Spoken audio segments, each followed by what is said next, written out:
Hi everyone and welcome back to another video. It feels really weird to be sitting in front of the camera again. Even though I've done it a couple of times already, I'm still kind of getting used to filming again and like talking to a camera. But so many of you over on my Instagram account that follow me have been asking for pregnancy updates. So here I am. I've kind of left it until trimester 2 this time. So this is going to be a first trimester and a second trimester update. So I'm going to try and keep it as short as possible so it's not, 3 hours long. One for me editing and 2 for you watching. But yeah, I thought I'd talk about baby and just everything that's happened so far. So I suppose we'll talk about finding out and kind of what we've been doing. So if you're new here, then I am Christina and I already have a son. He is 2.5 now. He'll be 3 by the time the baby's here. And I kind of vlogged and kind of documented his whole that pregnancy and his first kind of year. In my last video, I kind of explained how I've been away for a little while, just focusing on other work, as well as motherhood, and just kind of really pulling myself into motherhood and just enjoying this time with Keelan. I was ill with postpartum psychosis, which I have another video all about. I'm also filming another video after this on my updates with that, so I will talk, I'll speak a little bit about it on here, but I will focus on my mental health journey in this pregnancy in my next video. But yeah, I kind of struggled quite a bit with Keelan, really pulled myself into work to kind of mentally recover from that, and then kind of this past year or last year 2021, I just wanted to focus on Keelan as much as I could, and so on. Yeah, last year, so I got pregnant in probably about, I think it was September, that this one was conceived, but we had been trying for, I'm going to say about 10 months. We kind of said in the November beforehand, so November 2020, we kind of sat down and was like, you know what, Keelan's 1.5 years now, or just, he was about 1.5 years at that point, and I thought I was ready and we would like to welcome another little baby gem into our family. And yeah, unfortunately Keelan was literally the first month we tried and boom, we didn't have to try at all with Keelan, honestly. Whereas this baby, we tried for 10 months and it was really up and down and emotional because, you have that whole, waiting for you, are you pregnant or are you going to get your period? And I had a few, and this is interesting. After I had my COVID vaccine, my period was really irregular. I had a time that I didn't have a period for 8 weeks, so that's nearly 2 months. And I really thought I was pregnant, and I'd done about 3-4 pregnancy tests in that time because I was like, it kept coming up negative. And I was so confused because I was like, but I'm not getting my period, so what is going on? But I do, in hindsight, think, because I spoke to a few people afterwards and it seemed like the vaccine seemed to mess up periods a little bit. And I do think that was the case. And yeah, so I had my vaccine, it kind of messed up my period a little bit and I was kind of up and down, but I wasn't pregnant in that time frame. And then September came, and it was literally, so September, October, November, so 2 months before it would have been a year that we'd been trying. And yeah, September came and I was pregnant. And honestly, by this point, because it had been like 10 months, I was kind of like, you know, if it happens, it happens. If it doesn't, it doesn't. Let's not push it. It will happen when it's meant to be. And I actually got COVID that month. So I recall we barely, you know, tried because I was very ill. But looking at the timescale, I think I got pregnant and then got COVID like several days, like literally maybe like 4 days after, or I probably had COVID when I got pregnant, but I wasn't ill at that point. And then like about 4 days after is when I started getting ill, and then I had COVID, and then I was suffering with COVID. So I think I was also having pregnancy symptoms as well as COVID symptoms, but I wasn't registering it because I was ill with COVID. So it didn't really occur to me that I'd be pregnant. I thought my ovulation, I actually got my ovulation days wrong as well. And so, oh, my ear's really funny.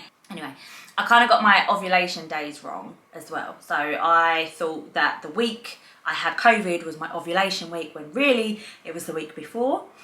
So anyway, so I got pregnant basically and didn't know about it. And then there was a week where I basically missed my period but didn't know about it. So again, because I had messed up that month, I thought my period was in like 4 days, like the week next, after the week after. And we went out on the Sunday, and I thought my period would be like next Friday or something. And we went and we took Keelan for his first cinema experience. And I remember waking up that morning and I was just like, I feel really weird. And my biggest sign this time, which I'd never had with Keelan, was my breasts. And they were like so sore and just tingling. And I was just like, this is really weird. But I know some women have that when they're coming on their periods. So I thought maybe I'm coming on early or something like that. But that was like my biggest telltale sign. And I remember like sitting through the cinema and like we watched Paw Patrol, and I was just like, I think I'm pregnant, but I surely not. Surely I'm due in like a week's time, when actually I was actually 4 days late rather than 4 days early. And then we decided to go for a dinner, and we went to Toby Carvery. And when Craig went up to get his roast, I checked my phone to check when my last period was, and realised I was 4 days late, actually. And he got back to the table, and I hadn't said anything at this point, nothing about my breasts, or just gonna check up, because I didn't want to disappoint him or anything like that. And then he came back to the table, and I said to him, I was like, I think we should get a pregnancy test. And he was like, really? Like, did you think you're pregnant this time? And I was like, I don't know, because, you know, the last 10 months, you know, you could think you're pregnant, but you're not. But I'm just having this, like, feeling, and this, like, my breasts are tender, and I just checked my calendar, and I'm actually 4 days late, which I didn't realise.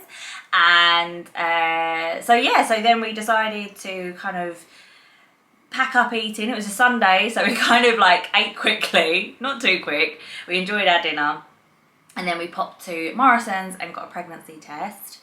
And I don't know I think because it was a Sunday, we finished at like 4 o'clock, which meant the shops had shut, but the Tesco's Express near us was open, so we grabbed a clear blue test.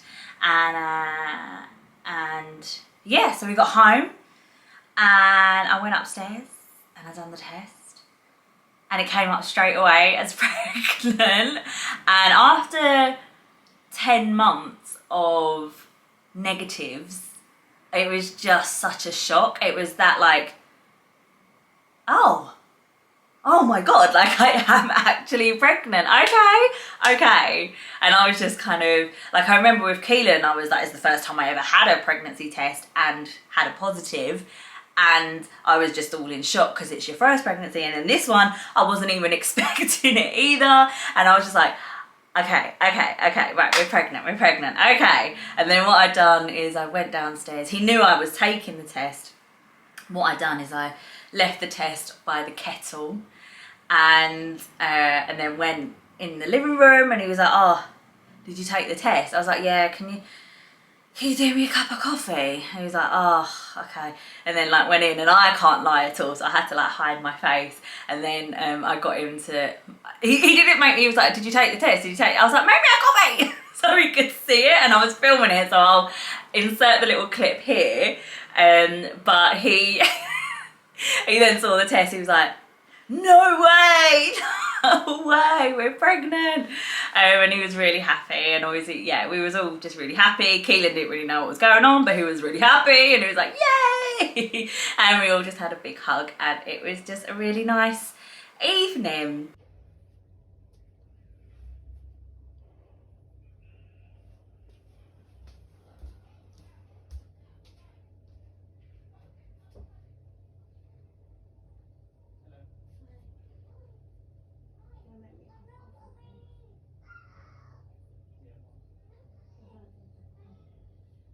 For a coffee, it's 6:15. Alright, oh. How long did it take to done. What is it? Is it positive? Is it? Don't lie. Is it? Is it positive? I asked you to make me a cup of coffee. No! Is it? I think it is. That's positive.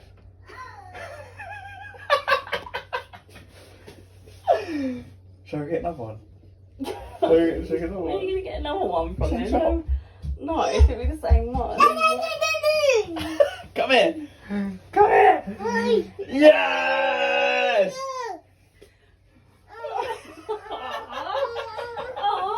Oh man! You don't even know what's going on, mate. Oh shit. You're joking. Come here. I don't know. No, that is.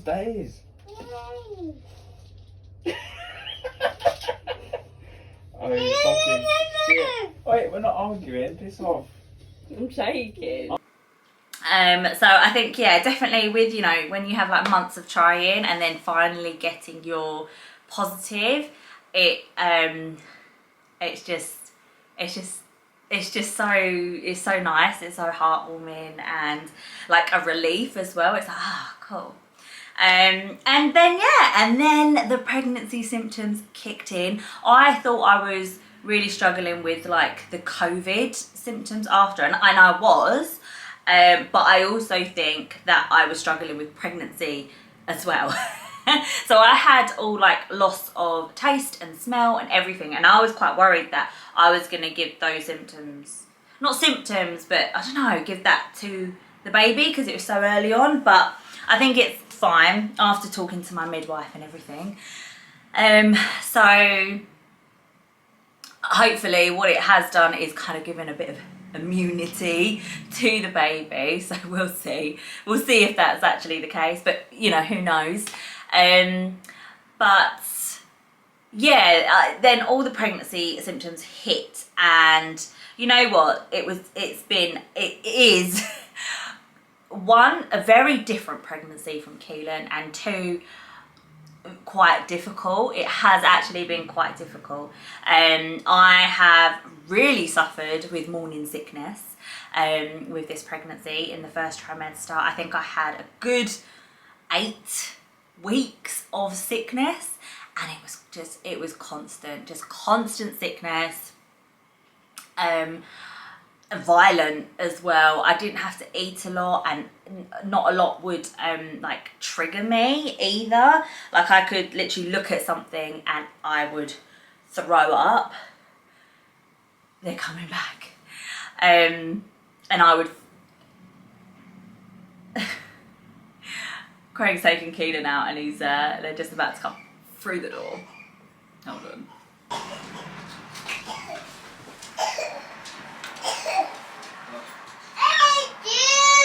Come on, come in. Come on, come in. Hello? Hi. Be cold. Are you cold? Yeah. Oh, better take your coat off. Yeah. None. Done? None. Right. None. Done? None. All done. No rain. Rain? No. Oh. Let me help. Oh, now we've got Cliff here as well. Right, so I'm going to try and carry on with Keelan and Cliff running around now. So, apologies. But, yeah, so I had quite a lot of morning sickness. It was just quite brutal, really. And you know what? It kind of really gets your mood down as well because you're just throwing up all the time. I would literally dread waking up because I would get it first thing in the morning before I'd even eaten anything. So it was kind of that, like, that bile, which actually hurts when you throw up as well. Like, it just hurts that bit more because it's more acidy and your diaphragm's like really taking a beating and stuff. Hi. Hi, come here. You can come say hi. Give me a kiss. Look at the camera. You're gonna go with Daddy? No. You want to sit on your iPad? Yeah. Okay. Okay. Right, can you? Oh. Right. So we have a little man join us. Yeah, you're gonna be quiet while Mummy talks. Yeah, he's just on his iPad, so I can get this video done. So yeah.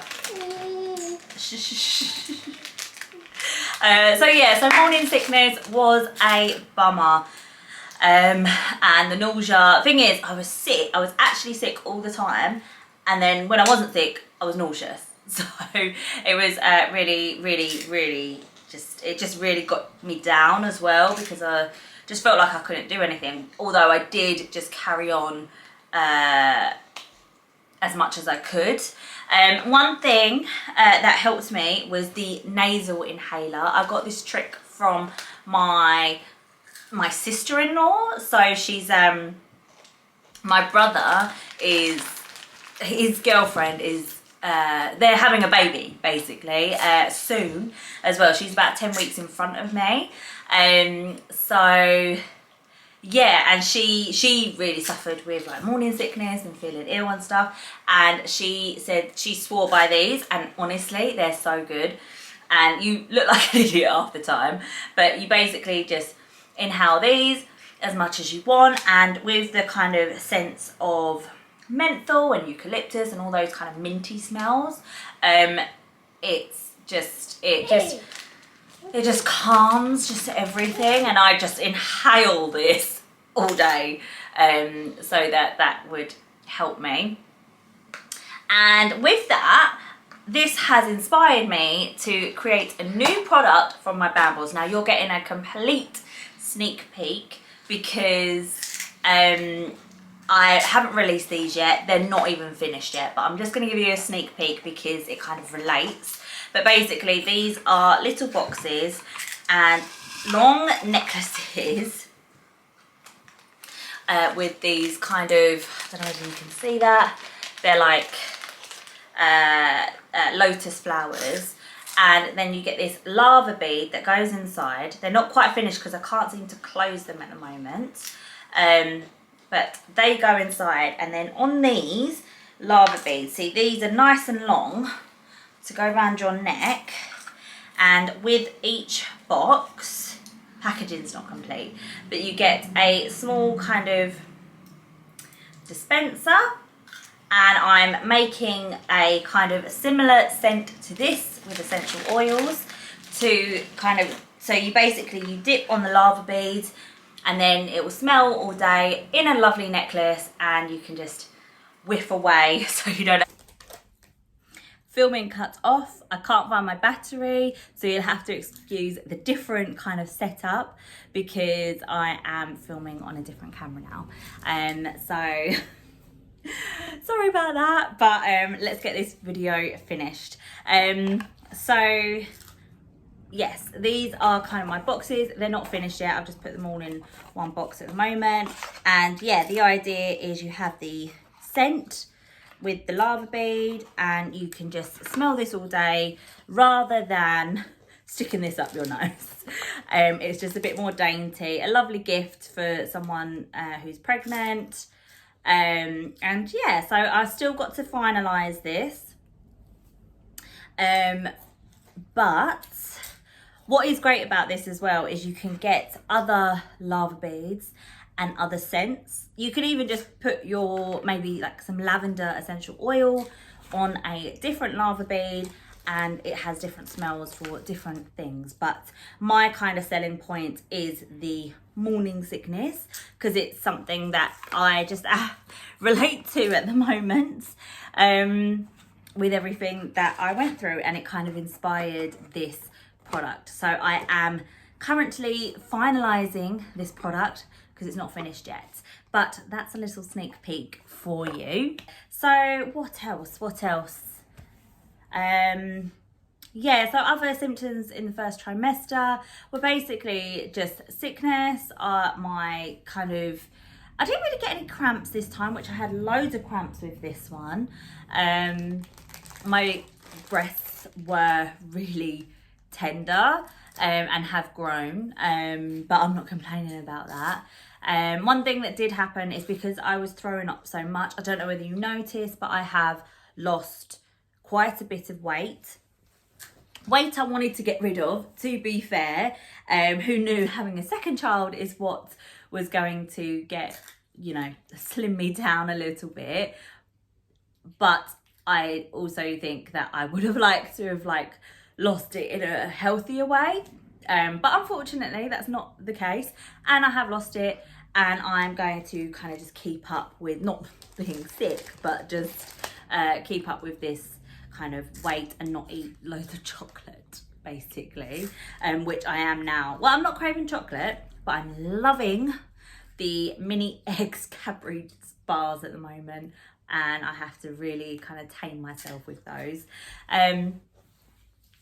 But yes, so that was the first trimester. I am 22 weeks now. And in my second trimester, like halfway through my second. Actually, I'm more towards the end of my second trimester now. And so a week ago, 2 weeks ago, we found out that we are having a little baby girl. So yeah, like we are so excited. We done a little gender reveal just here in our living room with a few close friends. It was literally 2 of my sisters and my best friend, and then we FaceTimed my mother-in-law, so that she could see as well, and they could see. But yeah, we just wanted to keep it small because of COVID and Christmas, and we didn't want a big fuss thing anyway. But my sister done a lovely display, and it was just really nice, just really sweet, something small, something special for us.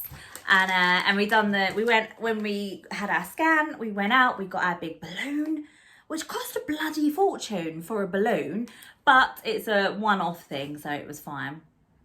And we got this balloon, and literally we waited all day to pop this balloon. I had to like keep it out of sight because I couldn't not see it. And then yeah, as soon as the last guest arrived, we literally, after 5 minutes of them, did you just wipe that on me? Don't wipe that on me. Boys. Yeah, as soon as the last guest arrived, we were like, right, come on, let's pop this balloon, because we were dying to know. Now, I already had my inkling that it was a baby girl. I had the same with Keelan. I kind of knew he was a baby boy. Yeah. And this one, before I was pregnant, I thought I'm going to have another boy next time I'm pregnant and so on. And then lo and behold, like when I actually got pregnant, I was like, I think it's a boy. I think it's a girl. I really think it's a girl, which is really weird because I always thought it was going to be really difficult for me to have a girl, but it hasn't. And this one is a baby girl, so we are really excited. We are waiting for the next payday to be able to go out and get some like girly bits and kind of like treat this one to all bits, new bits for her kind of thing, make her feel special when she arrives, because we pretty much have everything from when Keelan was little. We still have our doona, we still have our pram, all the big things we already have. So it's basically just going out and treating baby girl to some little pieces, and yeah, so it was just, you know what, I would highly recommend doing a balloon pop or some sort of thing like that, because we went to the scan and it was just the NHS scan and it was great, and we had all the updates and stuff. And with Keelan, we just found out there and then, and they just told us it was a boy, and it was emotional, and it was great, and it was lovely. But you're kind of like also concentrating on the size and everything else of the baby. Whereas this time we went there and we said, can you just write it down for us, because we want to do a gender reveal later in the evening. They're like, yeah, no problem. Done that for us. And then yeah, like when we come to doing the balloon, it's literally all about the gender. So I don't know, it just made it more special. You also get those like butterflies and like adrenaline, and it was just, I don't know, it was just, I would just really highly recommend it. It just felt really special to find out the gender of this one. And it was so weird because we popped the balloon. I wanted Keelan to pop it, but he wasn't really getting the idea, so I popped it, and it came out, and I couldn't register what colour because it was pale, so it could be pale blue or pale pink, and it all just fell to the floor, and I just looked at the floor and I was like, it's a girl. It was all pink. I was like, it's a girl. I was like so shocked and so just overwhelmed, and I was really crying, and I just couldn't register anything, and I was just like, I just couldn't believe it, because I did want a girl. I didn't mind a boy. Obviously I would have been happy with either boy or girl as long as they're healthy. And you know, there was a part of me that was kind of like, I just thought I was always going to be a boy mum. And can you not wipe? That's on me. I just always thought I was going to be a boy mum. Craig seemed to really want a boy. We're used to boys. And it just, I always thought like maybe my last child, I mean this could be my last child, but would be a girl, if anything. But when I saw that it was a girl, you always kind of want, for me, I wanted one of each, whether it was later on, after my third child or whatever. But it was, thank you. It was just really nice to kind of have that, you know, I've got my first little baby boy and he's a big brother to a baby girl. And I don't know, it was just really nice, and it just felt right, and just felt like completed a little bit. Do you know what I mean? Like I was like, oh, like for me, it's difficult because this pregnancy is difficult because of what I went through last time with postpartum psychosis, a difficult childbirth which ended in a cesarean. I also, and I'll talk about this in my other video, but I also had this kind of like realization that this could be my last pregnancy. I think I would like 3, but it really depends. No, you don't want that in. Well, you've got to have it low then.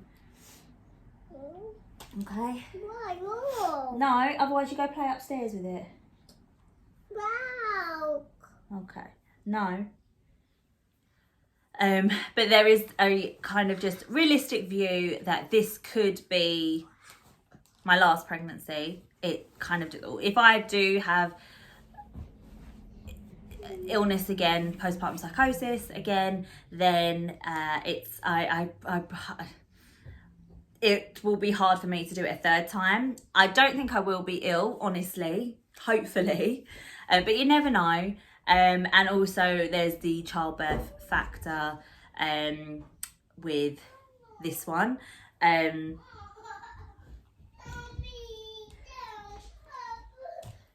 Crow, can you let him up?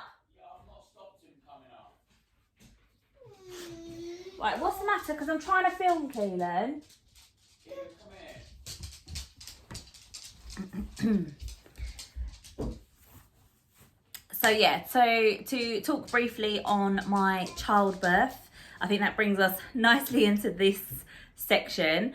I thought long and hard about this before I was pregnant and obviously after I was pregnant. And I think I kind of came to the realization before I was pregnant that, you know what, because I really struggled with the whole fact that I had a cesarean with Keelan. I have a whole birthing video, but basically in short, I had a 40-hour labour. And about 30 hours of that was like intense labour. I'd say 10 hours of it was early labour. And I done quite well with all of that. 20 hours was done without any pain relief or medication. Again, proud of that. And then the last 20 hours was with an epidural. But all in all, it was 40 hours and it was intense. And obviously, yeah, it did trigger me into a mental breakdown. And it was just very, very difficult. But I also afterwards really struggled mentally with the fact that I'd done all of that work and then ended up with a cesarean. I also think there's a lot of pressure for women to have natural births and water births and all these luxury births. And then you kind of like, there is a kind of stigma of like, you kind of get shunned a little bit with cesareans. I've definitely had comments where it's kind of like, oh yeah, you've had the easy option. And you know, I mean, I've had comments where, you know, people are like, oh, you don't know how easy you had it, you know, not having to push them out kind of thing. And it's like, you know what, like I would have really loved to have pushed my son out. I really wanted that experience. So hearing comments like that is really difficult. But it's a stigma. That cesareans, you know, too posh to push. And honestly, it really isn't that. Cesareans, you have to, there's an 8-week recovery. You can't drive, you have no independence. You can barely go to the toilet. You can't pick your child up for like at least the first week safely. Like you can't pick them up without pain. And then after that, you're not supposed to be picking up anything heavy either, even though a lot of women do just pick them up because you have to. Obviously, we wasn't prepared for a cesarean, so we had nothing in place, no help. We did have help, but it just felt like rushed. In the end, we was actually in I was in a mother and baby unit, so we had loads of help in that sense. But apart from that, like you know, if we were at home, having like at least 6 weeks of kind of like help from someone is not something that was at hand. It was very overwhelming.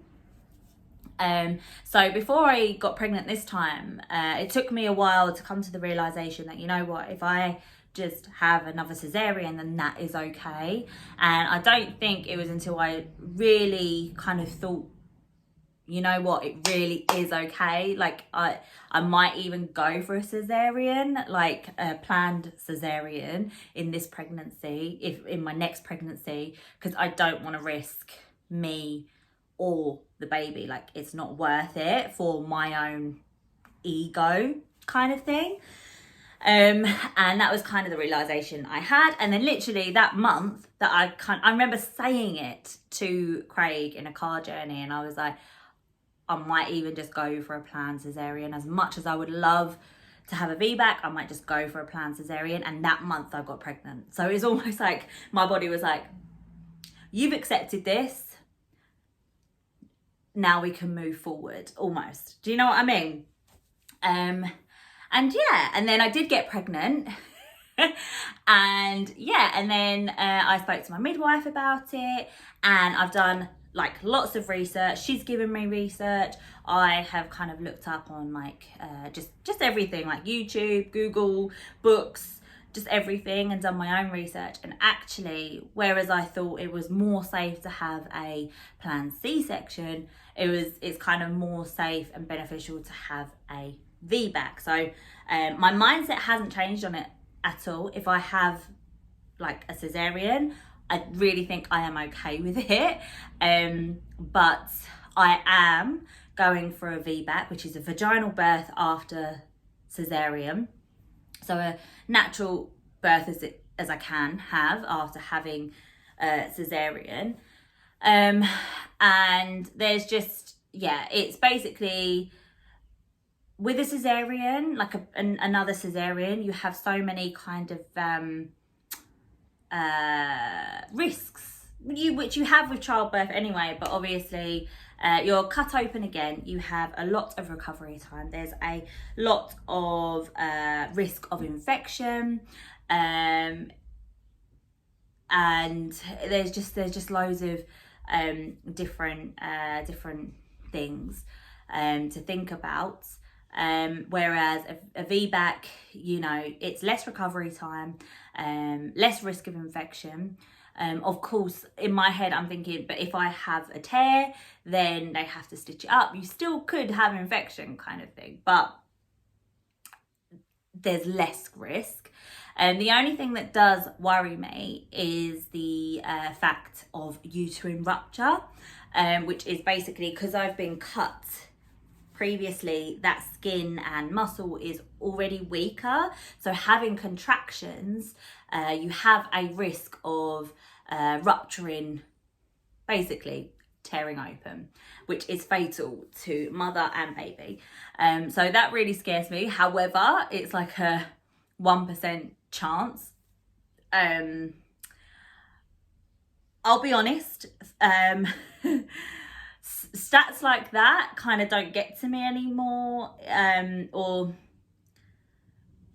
it's hard because, okay, for me, postpartum psychosis was 1 in 1,000 women, and it happened to me, you know, so this is a 1% chance, and I'm like, oh, so it could happen to me, kind of, I might be that 1%, you know, because I have been in the past, but I'm trying not to think like that. I'm trying to think positively.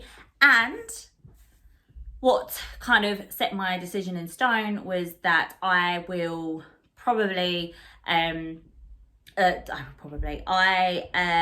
cesarean, you still have a chance of uterine rupture.